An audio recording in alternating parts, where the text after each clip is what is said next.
5 reasons na pwede nyong gawin dito sa JBR. Ito kasi doon sa Dubai, ang daming mga naghahanap ng work ngayon. Lalo na tag-init ngayon. So kailangan kasi pag nagbablog ka, kailangan ikakwento mo kung ano yung binablog mo.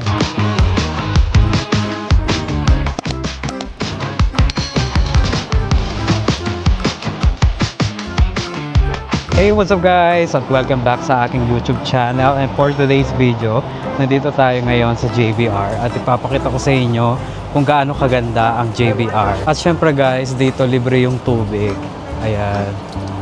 Pwede kang uminom dito, malinis yan. At syempre, sa episode na ito, kasama natin si OMG Mark. Ayan. Gagawin ang vlog. So for the YouTube naman ako, ikaw for the TikTok. Yes. At syempre pag nandito ka sa JBR, ano ang unang hahanapin natin? At yung unang hahanapin mo is yung kalandian mo.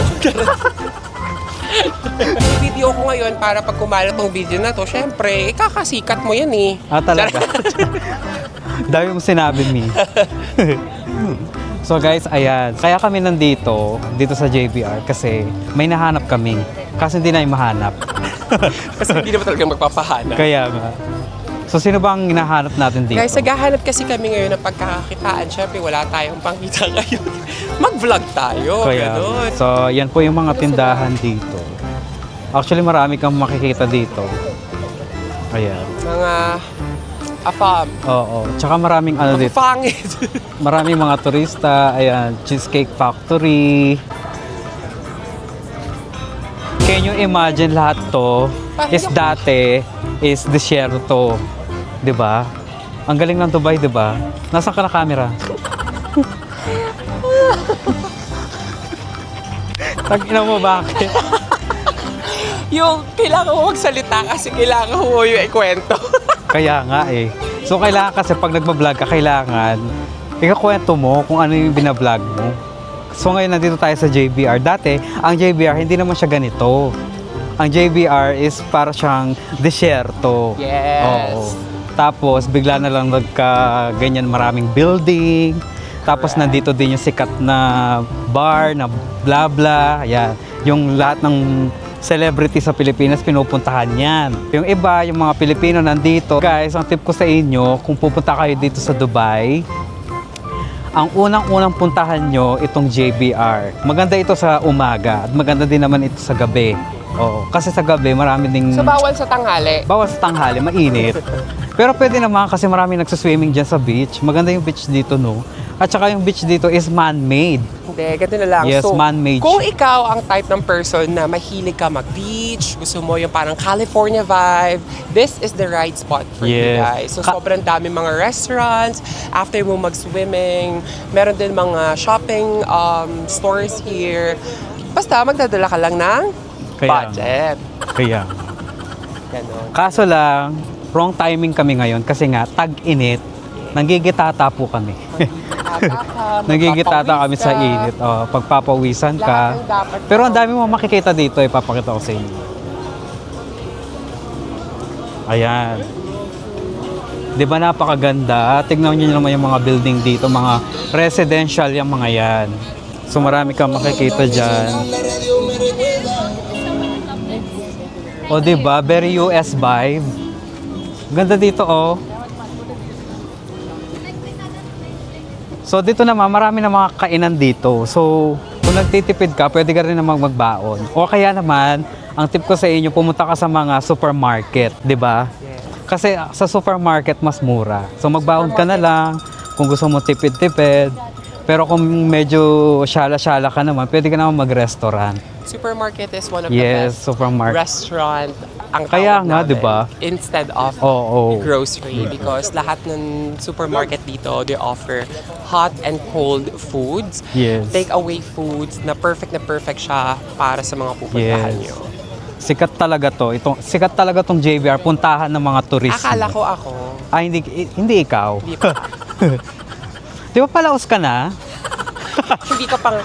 Hindi ka pa nga sumisikat, palaos ka. Kaya nga eh. So ayan, papakita natin yung mga Coco Taj. yan yung mga Coco Taj, yan, bilihan ng mga juice, mga souvenir, ayan.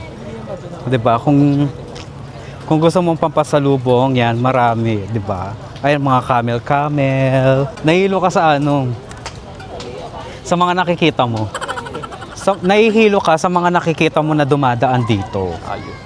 'Di ba? So hindi natin mapakita yung beach ngayon kasi gabi tayo pumunta. Kasi nga Dito ang beach. yeah. Kasi nga gusto namin ipakita sa inyo paggabi yung JBR. So lalakaran natin yan hanggang doon. So titingnan natin kung ano pa yung mga makikita natin dito. 'Di ba? Ang inang yan. Bored ka? Bored ka sa buhay? Kung bored ka sa buhay, Huwag kang nandadama. kung day off mo, 'di ba? Kung day off mo, 'di ba? So pumunta kayo dito. Pag day off kayo, 'di ba?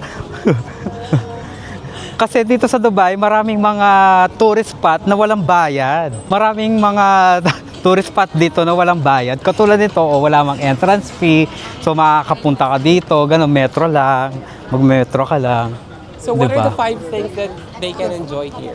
Yes. Sa una, makaka-use ka ng entrance, makaka-use ka ng beach without the entry. Yes, pwede kang maglakad, walang bayad. Oh, ano nga? Yung kasi sasabihin mo. Kasi nga pwede kang maglakad. Sorry. Alam mo, for the vlog, wala tayong maano. Dapat ikwento natin sa kanila kung paano ba tong nabuo yung JVR. Dapat kikwento mo sa kanila yung 5 reasons kung bakit perfect puntahan ang JBR. Yes. O kaya 5 reasons, 5 free things that to do in JBR. Yes.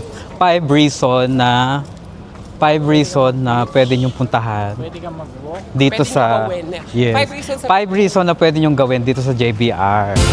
Kapag gabi. Pwede ka naman mag-bar dito kasi maraming bar dito, di ba? Ayan na. Magpapalala tayo, may ihi na ako. Ha? Sige, umika muna. Bakit ang tagal mo? Tumae ka, no? Ha? Tumae ka? Hayop. Siguro naglinis ka, no? So guys, ayan, puntahan natin ngayon yung sikat na escalator dito sa JBR. Laging trending to sa sa Instagram. So ipapakita namin sa inyo. Parang sira yata ngayon.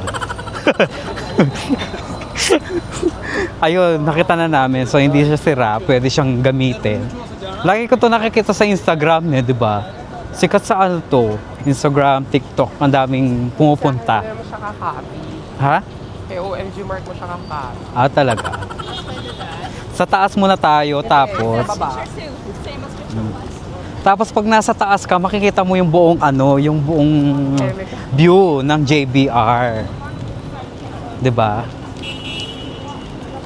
Guys, eto na siya. Ito na yung sikat na elevator. Elevator? Escalator pala. Ito yung sikat na escalator.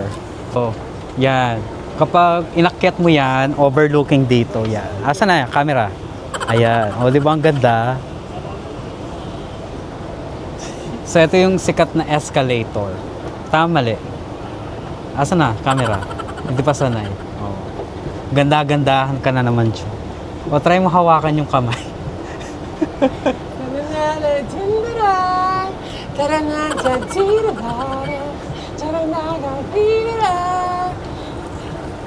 Ayan, so ayan, kakatapos lang namin dito sa sikat na escalator na yan. Tara na. Ano pang gagawin natin? Diretso na tayo dun. Doon tayo sasakay. Ah, sa kabila. Oo. Para tapos na. Tara! Yung, kasi yung vlog ko, wala pa sa yung vlog ko is wala pa sa 10 minutes. Kailangan 30 minutes yan.